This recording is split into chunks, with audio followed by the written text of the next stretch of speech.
নমস্কার, আপনারা দেখছেন নিউজ নাও। আমি রয়েছে সংযুক্তায়। চোখ রাখবো এই মুহূর্তের সংবাদে। শুরু হলো ত্রিপুরা প্রদেশ বিজেপির সক্রিয় সভ্যপদ সংগ্রহ অভিযান। মুখ্যমন্ত্রীর হাত ধরেই শুরু হলো রাজ্য বিজেপির সক্রিয় সভ্যপদ সংগ্রহ অভিযান। আগামী 31 অক্টোবর পর্যন্ত চলবে এই সক্রিয় সভ্যপদ সংগ্রহ অভিযান। সক্রিয় সভ্যপদ সংগ্রহ অভিযান শুরু করলো ত্রিপুরা প্রদেশ বিজেপি। মুখ্যমন্ত্রীর হাত ধরেই শুরু হলো রাজ্য বিজেপির সক্রিয় সভ্যপদ গ্রহণ অভিযান।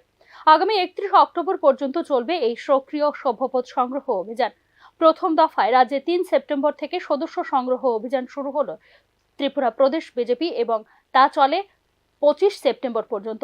দ্বিতীয় দফায় 8 অক্টোবর থেকে 15 অক্টোবর পর্যন্ত চলবে এই অভিযান। গত 15 অক্টোবর দ্বিতীয় দফায় সদস্যতা অভিযান শেষ হয়ে গেলেও নির্ধারিত সময় পর্যন্ত রাজ্যে বিজেপির মোট কত সদস্য হয়েছে তা প্রকাশ করেনি শাসক দল বিজেপি। তবে প্রথম দু দফায় সভ্য পদ সংগ্রহ অভিযানের ক্ষেত্রে নতুন এবং পুরনো মিলিয়ে মোট 8 লক্ষ সদস্য নথিভুক্ত হয়েছে বলে নিউজ নাওকে জানিয়েছে ত্রিপুরা প্রদেশ বিজেপির সর্বোচ্চ পর্যায়ের নেতৃত্ব। 2024 চলতি বছরের সভ্যপদ সংগ্রহ অভিযানের মোট 12 লক্ষ সদস্য সংগ্রহের লক্ষ্যমাত্রা ধার্য করেছিল ত্রিপুরা প্রদেশ বিজেপি। অর্থাৎ লক্ষ্যমাত্রা পূরণে আরও 4 লক্ষ সদস্য নথিভুক্ত করতে হবে ত্রিপুরা প্রদেশ বিজেপিকে। এই অবস্থায় লক্ষ্য পূরণ করতে সক্রিয় সভ্যপদ সংগ্রহ অভিযানের মাধ্যমে সদস্য সংগ্রহের সময়সীমা আরও 16 দিন বাড়িয়ে 31 অক্টোবর পর্যন্ত করার সিদ্ধান্ত নিয়েছে ত্রিপুরা প্রদেশ বিজেপি। সভ্যপদ অভিযানের ক্ষেত্রে অনলাইন এবং অফলাইন দুটি মাধ্যমকেই গুরুত্ব দিয়েছে ত্রিপুরা প্রদেশ বিজেপি।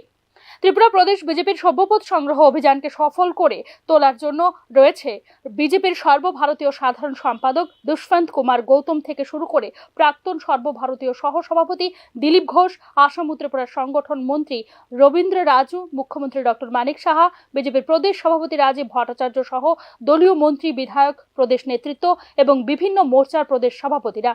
এই ক্ষেত্রে আগামী 31 অক্টোবরের মধ্যে মোট 12 লক্ষ সদস্য সংগ্রহের নির্ধারিত লক্ষ্যমাত্রা অর্জন করাই হলো এই মুহূর্তে রাজ্য বিজেপির মূল কর্মসূচি। তবে মাত্র 12 দিনে 4 লক্ষ নতুন সভ্যপদ সংগ্রহ এই মুহূর্তে ত্রিপুরা প্রদেশ বিজেপির জন্য একটা চ্যালেঞ্জিং টাস্ক বলেই মনে করছেন রাজনৈতিক বিশ্লেষক মহল।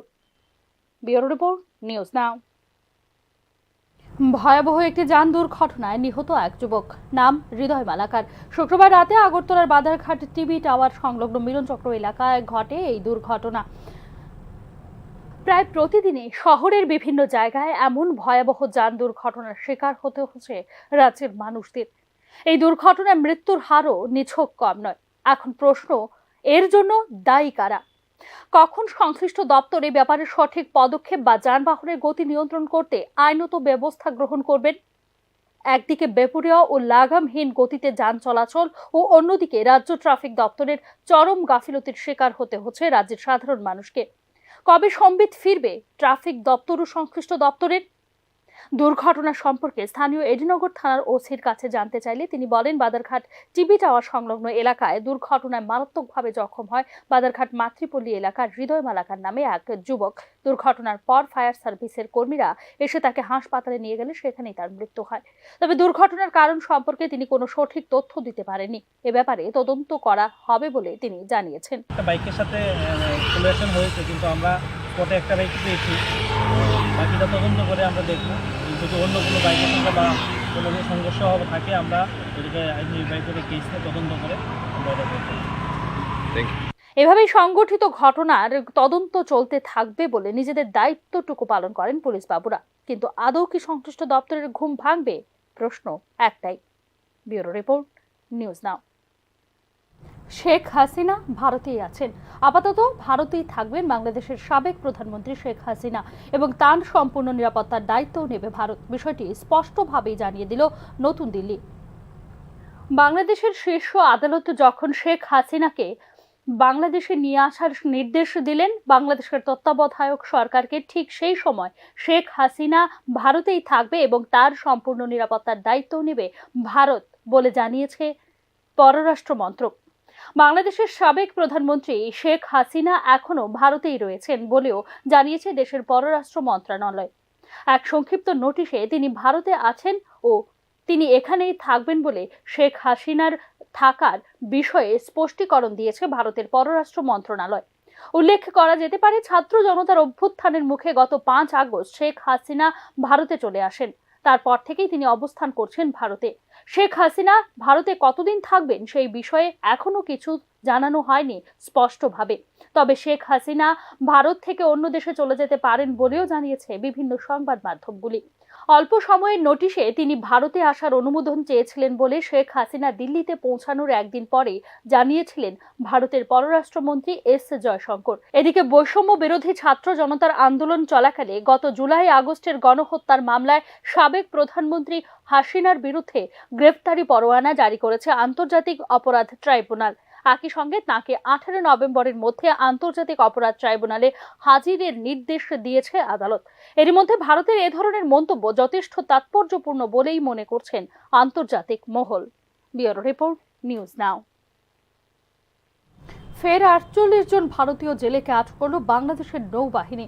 বাংলাদেশের জলসীমায় মাছ ধরার অভিযোগে তাদের আটক করা হয়েছে বলে দাবি করেছে বাংলাদেশের নৌবাহিনী।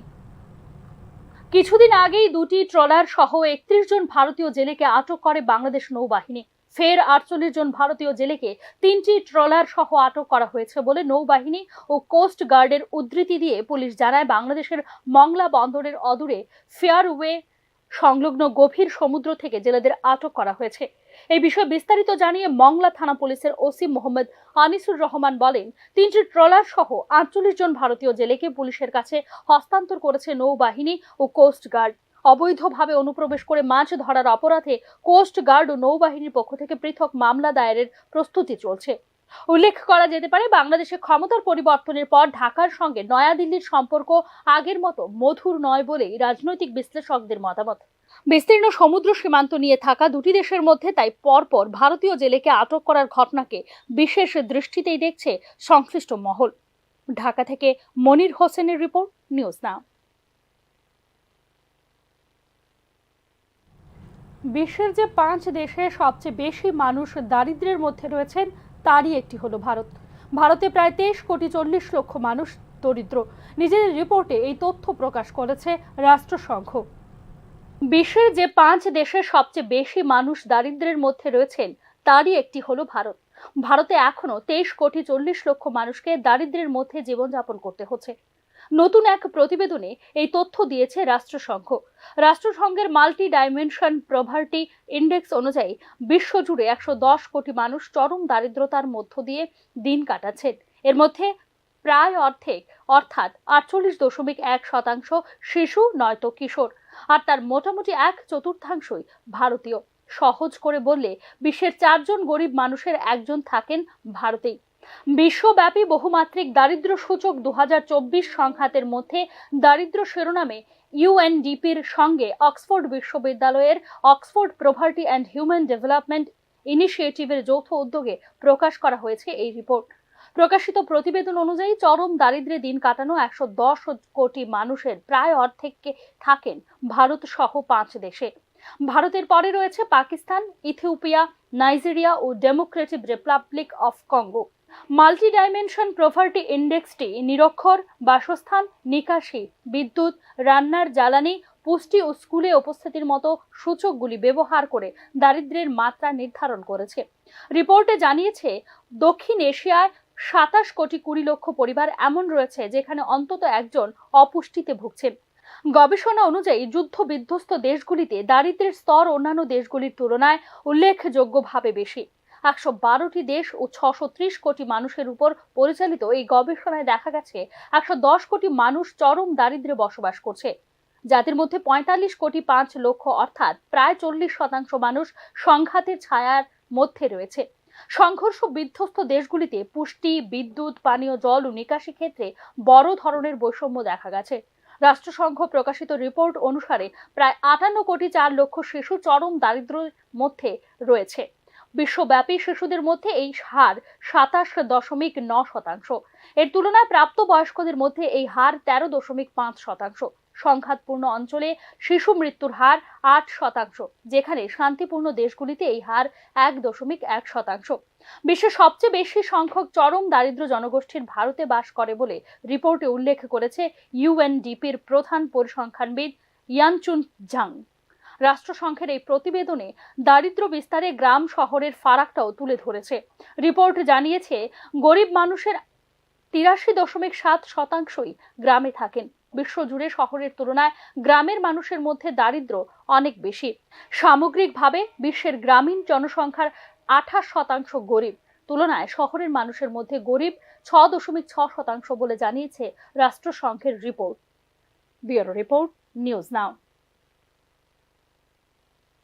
এখন সময় একটি বিজ্ঞাপন বিরতির। ফিরছি বিরতির পর। চোখ রাখুন নিউজ নাও এর পর্দায়। আপনি দেখছেন নিউজ নাও, আমরা জানি কোনটা খবর।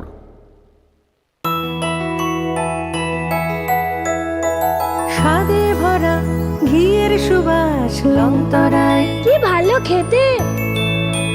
শুদ্ধ ঘিয়ের আবেশ ভরা লংতরায়, অপূর্ব সুগন্ধ, পুষ্টি ভরা ঘিয়ের খাবার, গাওয়া ঘি প্রিয় সবার লংতরায়। একেই বলে বিশুদ্ধ ঘি। বিশুদ্ধ ঘি নাম মনে রেখো লংতরায়। লংতরাই ঘি রোজ খাবারে তোমাকে চাই। লংতরায়, লংতরায়, লংতরায়। শ্যাম সুন্দর কোম্পানি জুয়েলার্স শুভ অক্ষয় তৃতীয়া 30 এপ্রিল থেকে 11 মে 2024। আসুন বেছে নিন আপনার মনের মতন অক্ষয় জৌলুসের প্রতীক। 100% এক্সচেঞ্জ মূল্য যে কোনো জুয়েলার্সের হলমার্ক যুক্ত পুরনো সোনার গয়নায়। 275 টাকা ছাড় প্রতি গ্রাম সোনার গয়না কেনাকাটায়। 100% ছাড় হীরের গয়নার মজুরিতে। প্রতিটি কেনাকাটায় নিশ্চিত উপহার। ডেইলি লাকি ড্র স্বর্ণ মুদ্রা, মেগা ড্র 3টি স্কুটি। পাশাপাশি আছে সোনায় সোহাগা গয়না কেনার বিশেষ ডিসকাউন্ট স্কিম। জিএসআই আইজিআই পরীক্ষিত গ্রহরত্ন, রূপোর মুদ্রা ও রূপোর সামগ্রী। একেবারে সহজ সাধ্য দামে চোখ ধাঁধানো হীরের গয়নার সম্ভার। শ্যাম সুন্দর কোম্পানি জুয়েলার্স শুভ অক্ষয় তৃতীয়া 30 এপ্রিল থেকে 11 মে 2024। সবার সাদর আমন্ত্রণ। শ্যাম সুন্দর কোম্পানি জুয়েলার্স, কামান চৌমুহনী, ইউকো ব্যাংকের বিপরীতে, আগরতলা। আমরা প্রতিদিনই খোলা আছি। Step into the realm of Assam Downtown University, where we encourage success, experience the pinnacle of academic excellence, and live your best days. আপনি দেখছেন নিউজ নাও, আমরা জানি কোনটা খবর। বিরতির পর স্বাগত। আবারও চোখ রাখছি সংবাদে। রাজ্যে মানবাধিকার কমিশনের কাজকর্মের সমালোচনা করে ও নিষ্ক্রিয় থাকার অভিযোগ তুলে শনিবার বিক্ষোভ দেখানো প্রদেশ কংগ্রেসের বিভিন্ন শাখা সংগঠনের সদস্যরা। রাজ্যে প্রতিনিয়ত ঘটে চলছে মানবাধিকার লঙ্ঘনের ঘটনা, তবে এক্ষেত্রে কোনো ধরনের কার্যকরী ব্যবস্থা নিতে ব্যর্থ রাজ্য মানবাধিকার কমিশন। কমিশনের বিরুদ্ধে নিষ্ক্রিয় থাকার অভিযোগ তুলে শ্যামলীবাজার স্থিত মানবাধিকার কমিশনের অফিস ঘেরাও করেন শহর জেলা কংগ্রেস, যুব কংগ্রেস ও মহিলা কংগ্রেসের কর্মীরা। অভিযোগ করে কর্মসূচিতে উপস্থিত কংগ্রেস নেতৃত্ব জানায়, মনুবাজার থেকে আরকেপুর, তেলিয়ামুড়া ও রাজধানী আগরতলা বিভিন্ন জায়গায় ঘটছে মানবাধিকার লঙ্ঘনের ঘটনা, কিন্তু কুম্ভকর্ণের মতো নিষ্ক্রিয় ভূমিকায় রয়েছে মানবাধিকার কমিশন। মানুষের যান জীবন রক্ষায় কমিশনের কোনো ভূমিকা নেই বলেও অভিযোগ করেন কংগ্রেস নেতারা। রাজ্যের বিভিন্ন প্রান্তে, মোহনপুর থেকে শুরু করে গোটা রাজ্যের বিভিন্ন প্রান্তে সেখানে মানবাধিকার কমিশন লঙ্ঘন হচ্ছে, অথচ এই মানবাধিকার কমিশন এরা কুম্ভকর্ণের নিদ্রায় আছেন।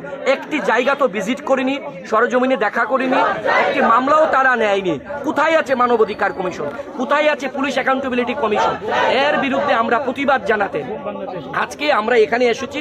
এই যে মানবাধিকার কমিশন যে এখানে যে কুম্ভকর্ণের নিদ্রায় আছে তার ঘুম ভাঙানোর জন্য। আর আমরা মনে করি যে মানবাধিকার কমিশন যে একটা সাইনবোর্ড দিয়েছেন এটা না থাকায় রাজ্য ভালো, তাই আজ আমরা কি করেছি, এখানে কালো পতাকা দিয়ে মানবাধিকার কমিশনের সাইনবোর্ডটা ঢেকে দিয়েছি। পুলিশের গাফিলতির কারণে আজ তারা ছাড় পেয়ে বেরিয়ে এসে জামিনে ঘুরে বেড়াচ্ছে অপরাধীরা, যে কারণে আজ অপরাধ দিন প্রতিদিন বৃদ্ধি পাচ্ছে এই বিজেপি শাসনে। এরই বিরুদ্ধে আজকে আমরা মহিলা কংগ্রেসের থেকে এখানে এসেছি। রাজ্যে মহিলাদের উপর অপরাধের ঘটনা উল্লেখযোগ্যভাবে বৃদ্ধি পেয়েছে বলে দলীয় কর্মসূচি থেকে আওয়াজ তুলেন মহিলা কংগ্রেস এবং কংগ্রেসের কর্মীরা। এই প্রসঙ্গে রাজ্য সরকারের বিরুদ্ধে সুর চড়ান বিক্ষোভ কর্মসূচিতে উপস্থিত কংগ্রেস দলের নেতাকর্মীরা। কংগ্রেসের বিক্ষোভ কর্মসূচি সামাল দেবার জন্য কমিশনের অফিসের সামনে মোতায়েন ছিল পর্যাপ্ত পুলিশ। ব্যুরো রিপোর্ট, নিউজ নাও। এদিকে 9 কোটি টাকা আর্থিক প্রতারণার দায়ে রাজেশ ত্রিপুরা নামের এক ব্যক্তিকে আটক করেছে পশ্চিম থানার পুলিশ। 2023 সালে দিল্লির ওয়ার্ল্ড মিশন এডুকেশনের দায়ের করা আর্থিক প্রতারণার মামলায় রাজেশ ত্রিপুরাকে আটক করা হয়েছে বলে জানান পশ্চিম থানার ওসি পরিতোষ দাস। রাজেশ ত্রিপুরার বিরুদ্ধে অভিযোগ জমির নকল দলিল পর্চা দেখিয়ে সেই জমি 9 কোটি টাকায় বিক্রি করেছেন ওয়ার্ল্ড মিশন এডুকেশনের কাছে। তাছাড়া বিভিন্ন ব্যবসায়ীর কাছ থেকেও আর্থিক প্রতারণা করে রাজেশ ত্রিপুরা লক্ষাধিক টাকা আত্মসাৎ করেছে বলে জানিয়েছে পশ্চিম থানার ওসি। এই মামলায় মোট অভিযুক্ত 6 জনের মধ্যে 4 জনকে আটক করেছে পুলিশ। 5 দিনের পুলিশ রিমান্ড চেয়ে ধৃত রাজেশ ত্রিপুরাকে আদালতে তোলা হবে বলে জানান পুলিশ। কুখ্যাত এই প্রতারক রাজেশ ত্রিপুরাকে জালিয়াতি ও প্রতারণা নিয়ে সরব হন আর্থিক ক্ষতিগ্রস্ত বিভিন্ন ব্যবসায়ীরা। অভিযুক্ত রাজেশ ত্রিপুরা একটি ইউটিউব চ্যানেল চালায় বলে পুলিশ কর্তারা জানান। শুনে নেওয়া যাক কুখ্যাত প্রতারক রাজেশ ত্রিপুরার কাণ্ডকীর্তি নিয়ে কি জানালেন পশ্চিম থানার ওসি। রেড করে রাজেশ ত্রিপুরা নামে আরেকজন আসামিকে অ্যারেস্ট করে এবং আজকে আমরা 5 দিনের পুলিশ রিমান্ড চেয়ে আদালতে প্রেরণ করছি। টিভি দোকান থেকে, ইলেকট্রনিক্সের দোকান থেকে টোটাল 8 থেকে 10 লক্ষ টাকার জিনিস নিয়ে মালিকদের টাকাও পেমেন্ট করে নিই। জানা গেছে দীর্ঘদিন ধরে নিপুণভাবে প্রতারণার জাল বিছিয়ে বিভিন্নভাবে হাজারো মানুষের সঙ্গে প্রতারণা করে আসছিল রাজেশ ত্রিপুরা। রাজেশ ত্রিপুরা হাজারো লোকের থেকে এরকম কারো থেকে জমির কাগজ নিয়েছে, কারো থেকে জিনিস নিয়েছে, কারো থেকে সিসি ক্যামেরা, বিভিন্ন জিনিস নিয়ে এইভাবে যার জগাচ্ছে আমাদের ত্রিপুরার যে সবকে ঠকিয়ে যাচ্ছে। কুখ্যাত প্রতারক রাজেশ ত্রিপুরার কঠোর শাস্তি দাবি করেছেন তার দ্বারা প্রতারণার শিকার বিভিন্ন মহলের লোকজন। ধৃত রাজেশ ত্রিপুরার বিরুদ্ধে বিভিন্ন ধারায় মামলা দিয়েছে পুলিশ। ব্যুরো রিপোর্ট, নিউজ নাও। ত্রিপুরা রাজ্য রাইফেলসের একজন জওয়ান ছত্তিশগড়ের কোরবা জেলার একটি কয়লা খনিতে নিরাপত্তার দায়িত্বে নিয়োজিত থাকার সময় তার পরিষেবা অস্ত্র দিয়ে নিজেকে গুলি করে আত্মহত্যা করেছে বলে শনিবার জানিয়েছে পুলিশ। আত্মঘাতী জওয়ানের নাম আজাদ সিং বলে জানিয়েছে পুলিশ। ঘটনাটি শুক্রবার রাতে সাউথ ইস্টার্ন কোলফিল্ড লিমিটেডের কুশমুন্ডা ওপেন কাস্ট কয়লা খনিতে ঘটেছে বলে জানিয়েছে পুলিশ। ত্রিপুরা রাজ্য রাইফেলসের 1ম ব্যাটালিয়নে কর্মরত আজাদ সিং তার সার্ভিস রাইফেল AK-47 দিয়ে নিজেকে গুলি করে, যার ফলে ঘটনাস্থলে তার মৃত্যু হয় বলে জানিয়েছে পুলিশ। রাজস্থানের বাসিন্দা আজাদ সিং পারিবারিক কিছু বিবাদের কারণে গত কয়েকদিন ধরে মানসিক চাপে ছিলেন বলেও জানা গেছে।